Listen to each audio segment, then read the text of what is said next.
Vamos a abrir la palabra de Dios en el libro de Daniel capítulo 8. Daniel capítulo 8. Cuando los tengan, por favor, digan amén. Daniel capítulo 8. Bien.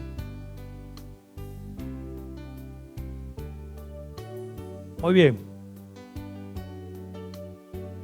En esta mañana, nosotros no vamos a analizar detenidamente este capítulo porque evidentemente se necesita mucho tiempo para dicho análisis.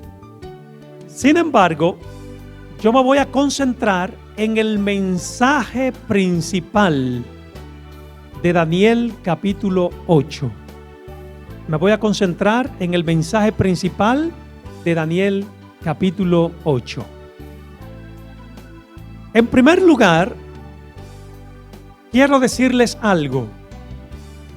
Daniel 8 está dado en el contexto del santuario, el contexto de Levítico capítulo 16.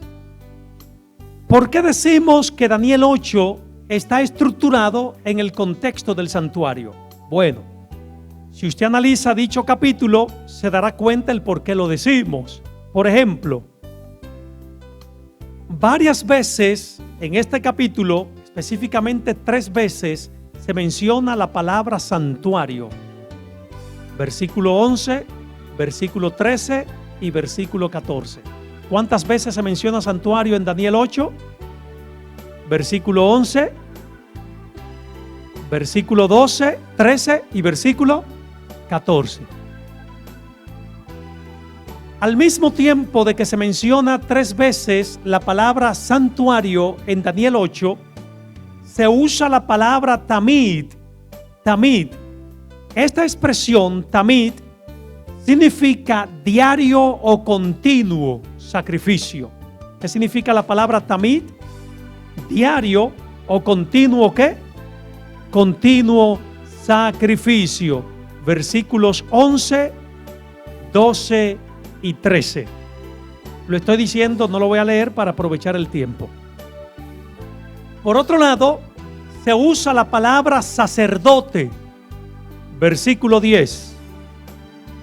Por otro lado, se mencionan el carnero y el macho cabrío. Versos 4 y 5. Y cuando hablamos del carnero y el macho cabrío, eso nos transporta ¿a dónde?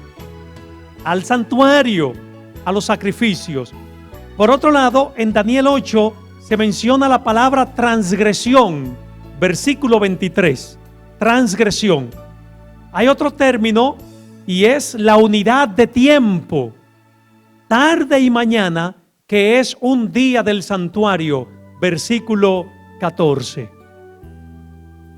Así que hemos visto rápidamente que Daniel 8 tiene como trasfondo el santuario. Ahora, esto indica que el tema del santuario celestial es clave en este capítulo. Ahora, yo pregunto, ¿por qué el tema del santuario celestial es clave en el capítulo 8 del libro de Daniel? ¿Por qué es clave? ¿Por qué es de vital importancia este tema, el santuario celestial, en el capítulo 8 del libro de Daniel? Vamos a hacer un breve repaso. Repito una vez más, no vamos a detenernos en esta profecía. Ya más adelante podemos hacerlo, pero solamente estaré salpicando algunos datos de una forma muy básica para que podamos llegar a la conclusión por qué es clave el tema del santuario en Daniel 8. Daniel 8 presenta 2 grandes conflictos. ¿Cuántos conflictos? 2 grandes conflictos que iban a desarrollarse en el tiempo. El primer conflicto es descrito en los versículos 1 al 8. Lo vamos a dejar allí. Y este conflicto se sostiene entre el carnero y el macho cabrío. Antes de continuar, cuando hablamos del carnero, ¿a quién nos referimos? Cuando hablamos del macho cabrío, ¿a quién nos referimos? Porque hay un conflicto. Es el primer conflicto. Los primeros 8 versículos presenta este primer conflicto entre el carnero y el macho. ¿Quién? Y el macho cabrío. ¿Quién es el carnero? Alguien que lee. Bueno, lo voy a leer para avanzar más. El versículo 20. Vamos a leer todos. Versículo 20. En relación al carnero.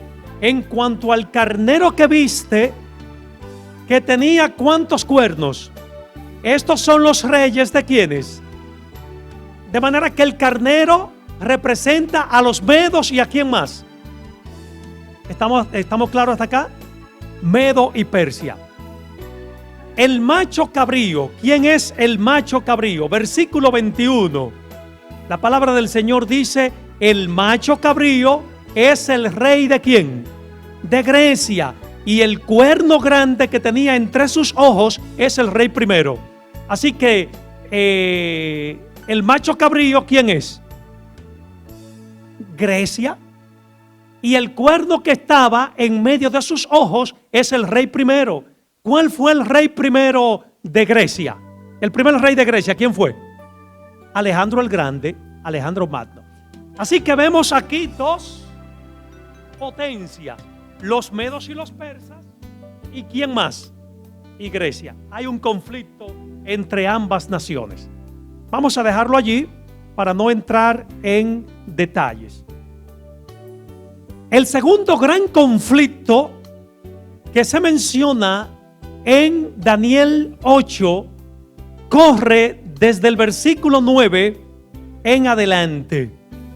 Y este segundo gran conflicto es entre el cuerno pequeño y el santuario celestial. ¿Cuál es el segundo conflicto? Entre el cuerno pequeño y ¿quién más?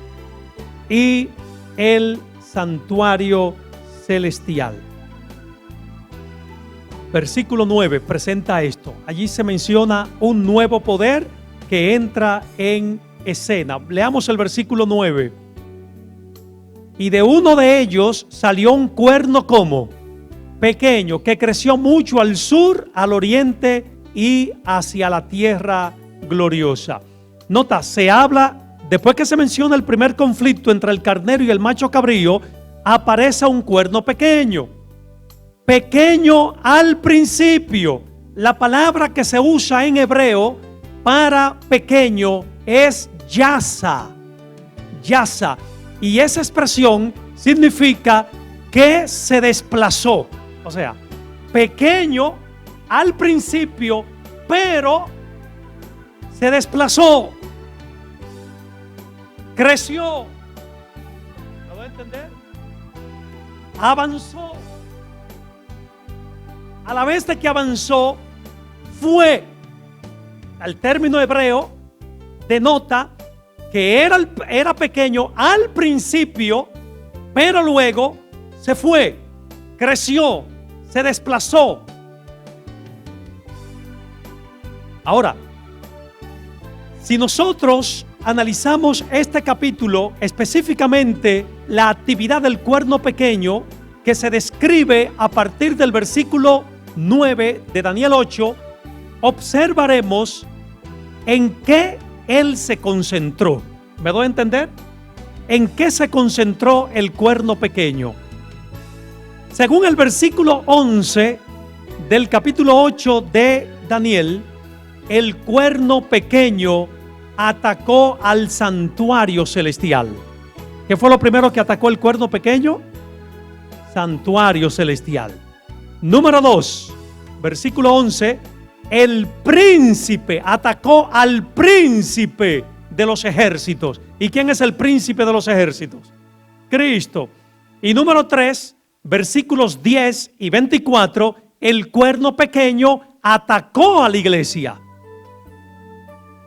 Así que vemos a una potencia que ataca las bases del santuario celestial, ataca al príncipe de los ejércitos y al mismo tiempo ataca a la iglesia. Así que el cuerno pequeño se concentró en esto. Hay algo interesante que quiero describir en esta mañana. Cuando Daniel está viendo esta visión, el cuerno pequeño atacando a las bases del santuario celestial, atacando al príncipe de los ejércitos y atacando a la iglesia, Daniel se asombra. ¿Qué pasa con Daniel? Se asombra al contemplar el ataque de este cuerno pequeño contra el príncipe de los ejércitos, contra la base del santuario celestial y contra el pueblo santo. ¿Qué hace Daniel? Se asombra. Y hay una expresión en el versículo 12 del capítulo 8 que dice así: e hizo todo cuanto quiso, refiriéndose al cuerno pequeño, hizo todo cuanto quiso. ¿Y qué más? Está atacando a las bases del santuario, al príncipe de los ejércitos, a la iglesia. Y ese cuerno pequeño hacía todo lo que quería. ¿Y qué? Y prosperaba. Déjenme decirles algo, amigo mío, que esta expresión, hizo todo cuanto quiso y prosperaba, está cargada de un asombro tácito inquisitivo. ¿Por qué se le permite esto a este cuerno? ¿Por qué se le permite esto? ¿Por qué prospera? ¿Por qué los santos del Altísimo son pisoteados de ese modo? ¿Por qué?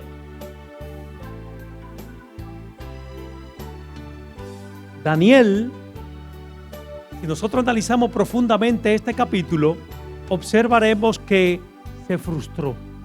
¿Qué pasó con Daniel? Se frustró. ¿Por qué se frustró Daniel? Porque este poder diabólico atacaba y prosperaba, y nadie aparecía para destruirlo. ¿Me doy a entender? Daniel, ¿qué pasó con Daniel? Se frustró, se desesperó. Oye, ¿y por qué se le permite aplastar de esa forma a la iglesia y que nadie venga y lo destruya? ¿Por qué se le permite? Un asombro inquisitivo tácito, hermano. Déjenme decirles que así como Daniel, hubo alguien que tiempos atrás, siglos antes, hubo alguien que experimentó una frustración similar, y ese alguien fue el rey David. David, al igual que Daniel, se frustró al ver que el mal prosperaba y aparentemente los justos quedaban destruidos. Vayamos al libro de Salmo, capítulo 73. Salmo capítulo 73. Y vamos a analizar en esta mañana la frustración de David. Y luego vamos a volver a Daniel 8, ¿verdad? Salmo 73, ¿lo tenemos todos? Vamos a partir del versículo 2. Dice el salmista, Salmo 73, 2. En cuanto a mí, casi se deslizaron mis ¿qué? Mis pies. Por poco resbalan mi ¿qué? En otras palabras, en cuanto a mí, casi flaqueo. Casi me salgo de la iglesia. Es lo que dice el texto. En cuanto a mí, casi pierdo la fe. ¿Por qué? Verso 3. Porque tuve envidia de quienes, viendo la prosperidad de los impíos. Versículo 4. porque no tienen congojas por su muerte, pues su vigor está como entero. No pasan trabajos como los otros mortales, ni son azotados como los demás hombres. Versículo 6. Por tanto, la soberbia los corona, se cubren de vestido de violencia. Los ojos se les saltan de gordura y logran con creces los antojos de su corazón. Verso 9. Se mofan y hablan con maldad el hacer violencia. Hablan con altanería. Verso 9. Ponen su boca contra el cielo y su lengua pasea la tierra. Por poco se deslizan mis pies. Por poco pierdo la fe al ver al violento atacando y aparentemente prosperando. Ahora, si nosotros analizamos, observaremos algo. Dice el mismo capítulo, versículo 16, cuando pensé para hacer esto, o sea, David trató de buscar una explicación a esto. Y cuando él pensó buscarle explicación a esto, fue duro trabajo para mí. Dice el verso 16. Yo les invito a que lean este capítulo en su casa. Cuando David ve que el arrogante prospera y aparentemente pierde la iglesia, él trató de buscar una respuesta a esta situación. Y el verso 16 dice: fue duro trabajo para mí el encontrar una respuesta a este problema. Y dice el verso 17: hasta que entrando en el santuario de Dios comprendí el fin de ellos. En otras palabras, David encontró la respuesta a este problema cuando entró ¿a dónde? La respuesta a su oscura pregunta la encontró cuando entró ¿a dónde? Cuando entró al santuario. Vayamos a Daniel 8. Guardemos esto que le hemos mencionado. Daniel 8. Cuando Daniel ve que el cuerno pequeño prospera, se frustra. Pero la perspectiva de Daniel cambia cuando escucha una audiencia desde el santuario. ¿Me están captando la idea? La perspectiva de Daniel, notemos, estoy repitiendo, Daniel ve que el cuerno pequeño hace lo que quiera y prospera. Y él dice: oye, ¿por qué se le permite esto? Y no encuentra la respuesta hasta que escucha una audiencia que se está llevando a cabo. ¿En dónde? En el santuario. Daniel escucha en el santuario que la prevaricación asoladora sería por un tiempo determinado. La prevaricación asoladora sería por un tiempo ¿qué? Por un tiempo determinado. Y al mismo tiempo de que la prevaricación asoladora tendría límite, recibe en esa audiencia la seguridad de que los santos del Altísimo, a pesar de que son atacados, recibirán el reino final. Ahora, vamos a ver esa audiencia, versículos 13 y 14 de Daniel 8. Yo creo que esos dos textos nos los sabemos de memoria. Daniel 8, 13 y 14. Entonces oí un santo que hablaba. ¿Dónde estaban hablando? En el santuario. Entonces oí a un santo que hablaba y otro de los santos preguntó a aquel que hablaba: ¿hasta cuándo? Nótese, en hebreo no se está enfatizando la duración, sino el final. ¿Hasta cuándo? ¿Hasta cuándo? ¿Cómo sigue diciendo el texto? durará la visión del continuo sacrificio y la prevaricación asoladora, entregando el santuario y el ejército para ser pisoteados. ¿Hasta cuándo? ¿Y qué dice la Biblia? Y él me dijo, hasta 2000 y qué más.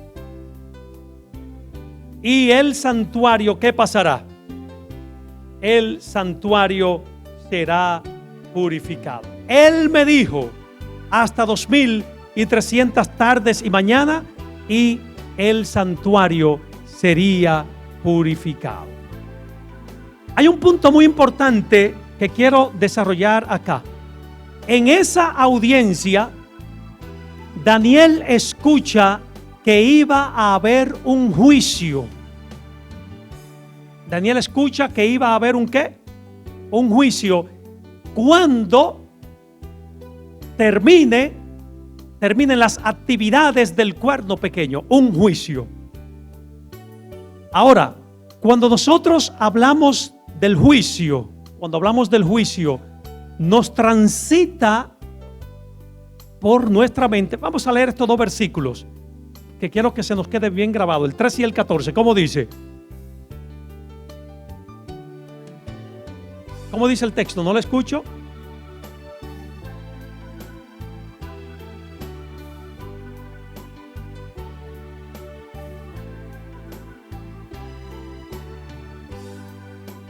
Y él me dijo,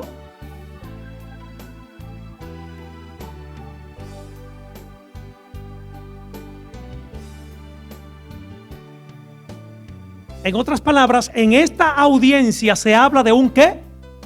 De un juicio. Y este juicio es un juicio investigador previo a la segunda venida de Cristo. Muy bien. La Biblia describe este juicio como un acontecimiento en el tiempo y en el espacio. ¿Están captando la idea? Aquí se habla de un juicio, repito, un juicio investigador que acontecería antes de la segunda venida ¿de quién? Nótese que se habla de ese juicio después de las actividades del cuerno pequeño.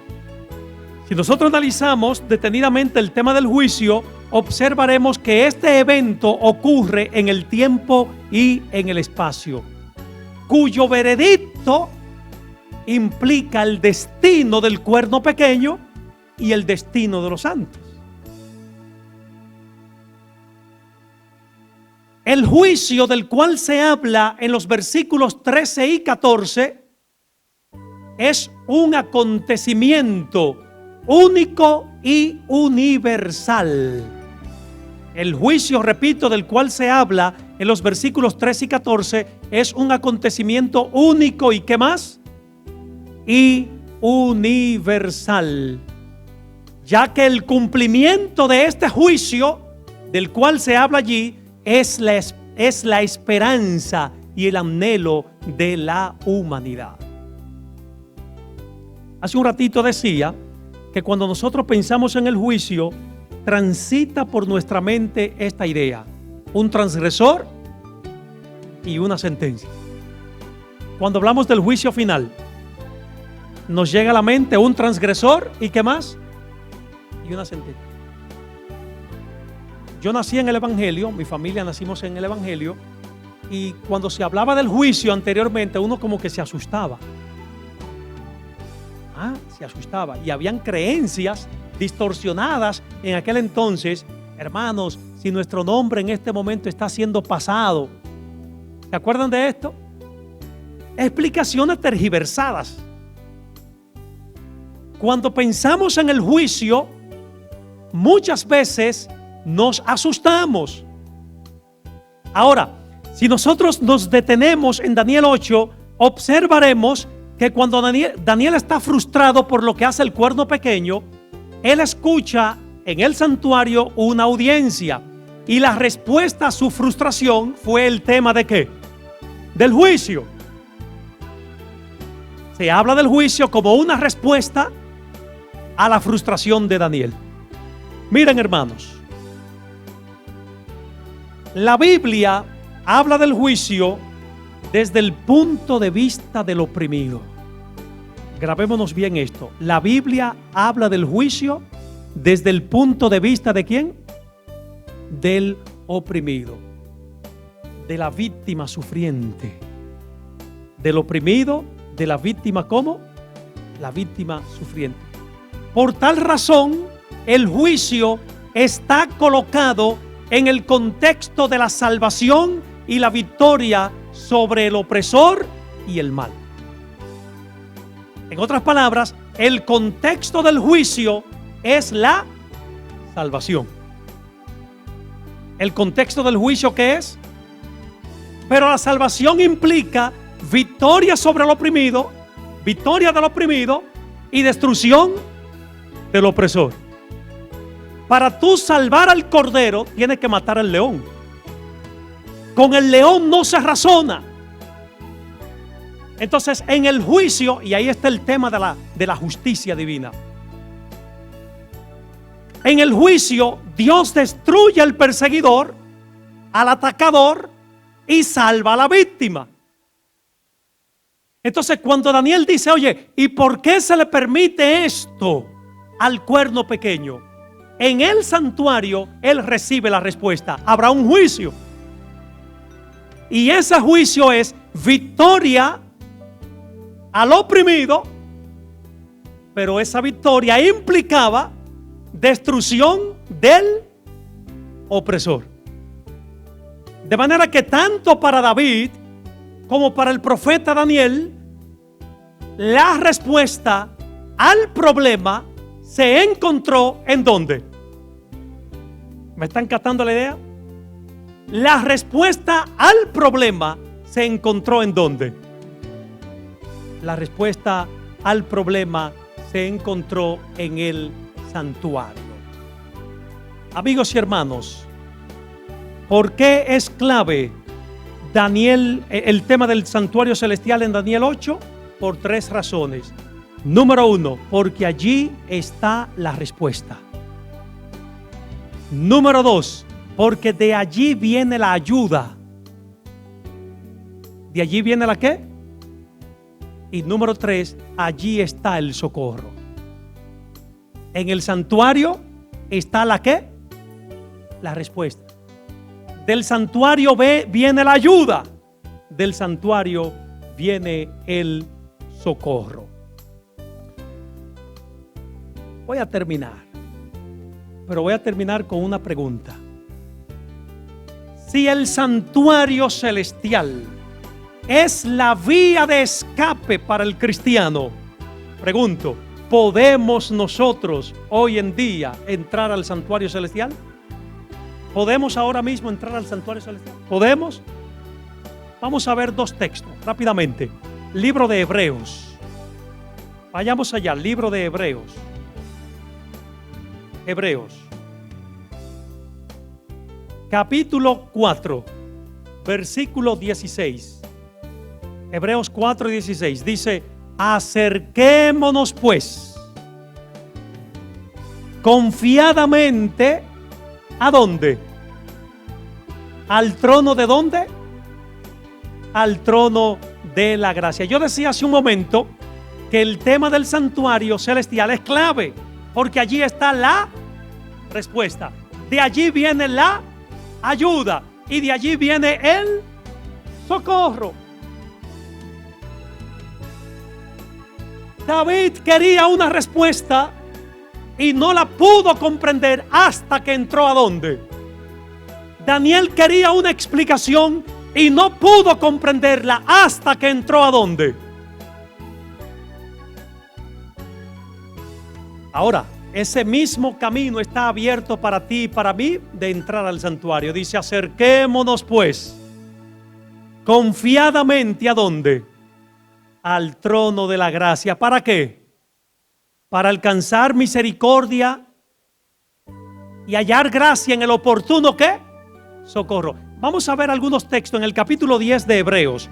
Vayamos allá, capítulo 10 de Hebreos. Vamos a leer el versículo 19. Así que, hermanos, teniendo libertad, ¿teniendo qué?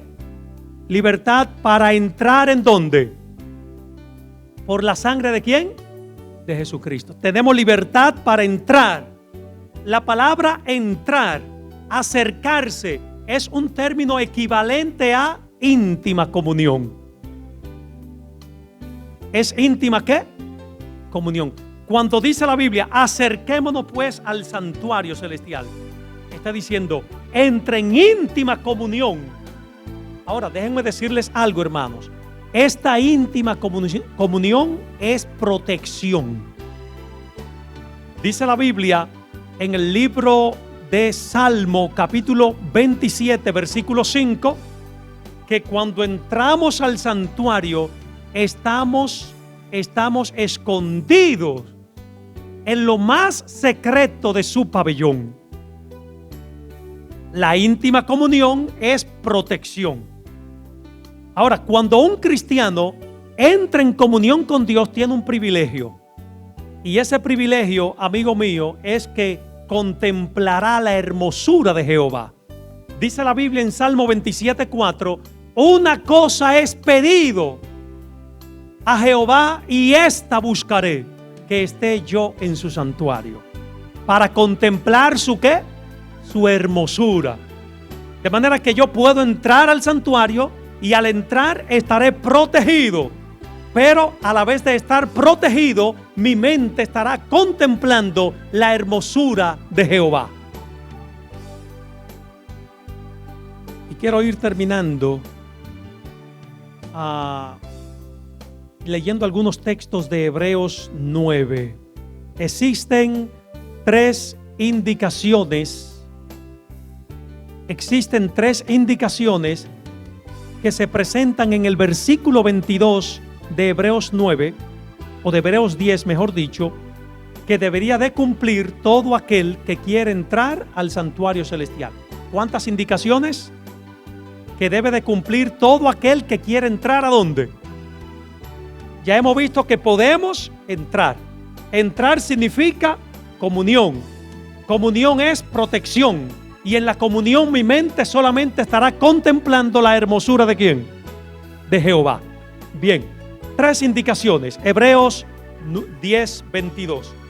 ¿Cómo dice la palabra del Señor? Dice, acerquémonos con corazón. ¿Cuál es la primera indicación? Sinceridad. Cero hipocresía, hermano. ¿Cero qué? Dios no acepta la hipocresía. Dios no acepta la falsedad. Si queremos estar de verdad en íntima comunión con Dios, necesitamos ser sinceros. Corazón sincero. Dice la Biblia en el libro de 1 de Samuel, capítulo 16, verso 7, que Dios ve lo que el hombre no puede ver. Dios trabaja ¿con qué? Primera indicación, corazón ¿qué? Sigue diciendo el versículo 22, en plena certidumbre de fe. ¿Cuál es la segunda indicación? Fe. Y tercera indicación, purificados los corazones de mala conciencia y lavados los cuerpos con agua pura. Purificados los corazones. ¿Qué significa purificados? Consagrados. Yo no puedo pretender estar escondido en lo más reservado del pabellón de Dios si estoy acariciando un pecado. Me estoy engañando a mí mismo. Y dice la Biblia, hablando el apóstol Pablo, no os engañéis, Dios no puede ser burlado. Todo lo que el hombre siembra, eso mismo cosechará. Yo no puedo pretender esperar la bendición de Dios mientras ocultamente esté acariciando un pecado. Que ni lo pensemos.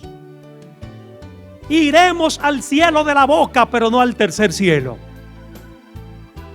¿Me doy a entender, hermanos?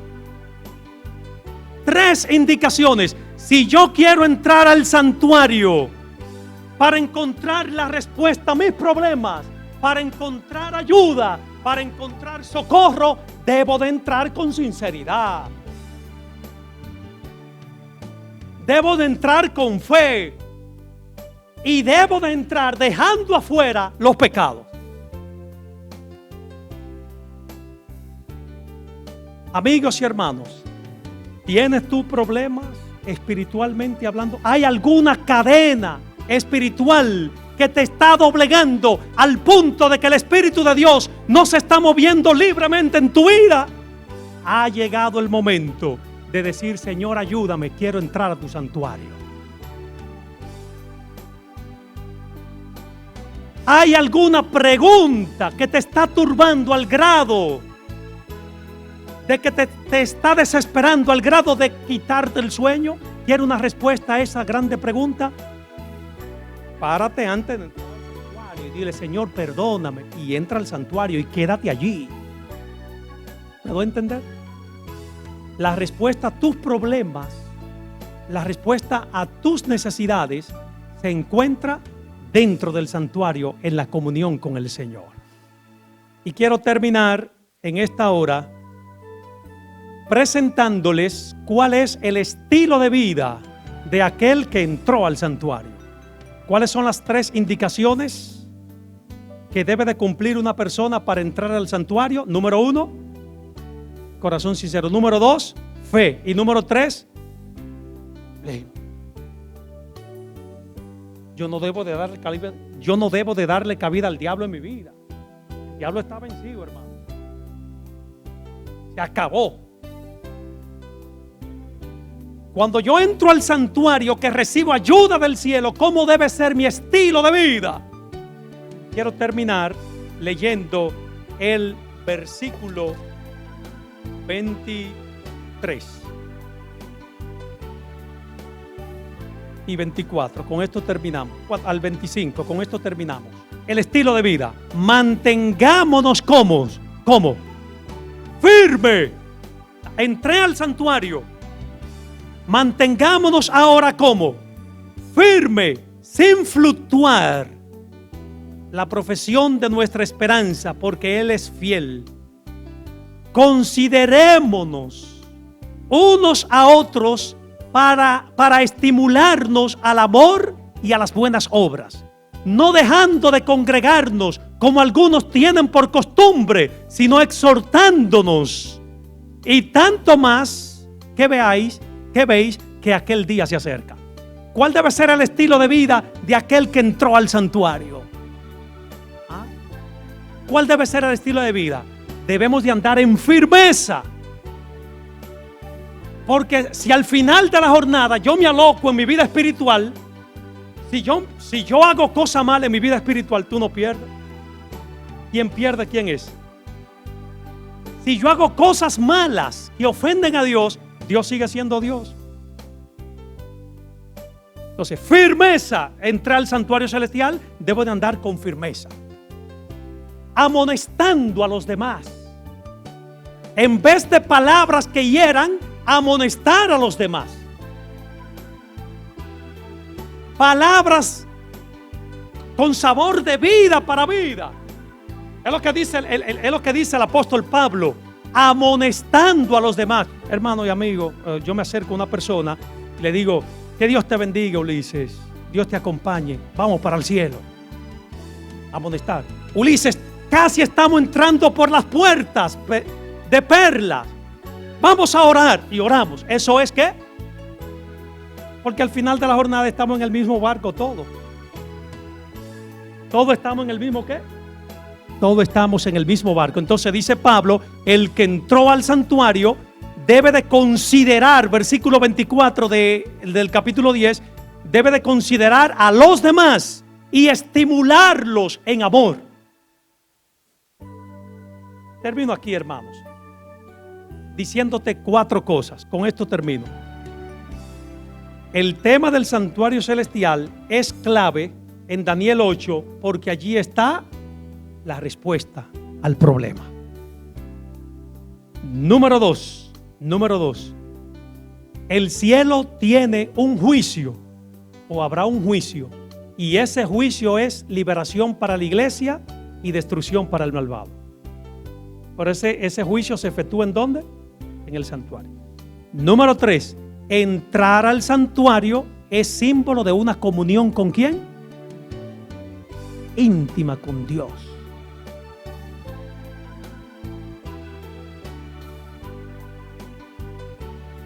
Y número 4, el que entró al santuario vive una vida de firmeza espiritual, amonestando a los demás en amor. Y no dejar de congregarse, como dice el verso 25, como algunos tienen por costumbre. Lo que está diciendo el apóstol Pablo, como cristianos que ya estamos en el santuario, ten cuidado si tú te fundamentas en el sentimentalismo, porque los sentimientos no son criterios seguros. El cristiano debe de vivir, el que está en el santuario debe de vivir una vida firme en Cristo Jesús. Amén. Porque Cristo viene pronto, hermanos. Y cuando Cristo venga en gloria, que es ya, muy pronto, las huestes del mal quedará destruida y nosotros seremos salvos para honra y gloria de su nombre. Que el Señor nos bendiga en esta mañana. Y que nuestro mayor anhelo, hermanos, sea entrar al santuario y quedarnos allí, mediante una profunda comunión con Cristo.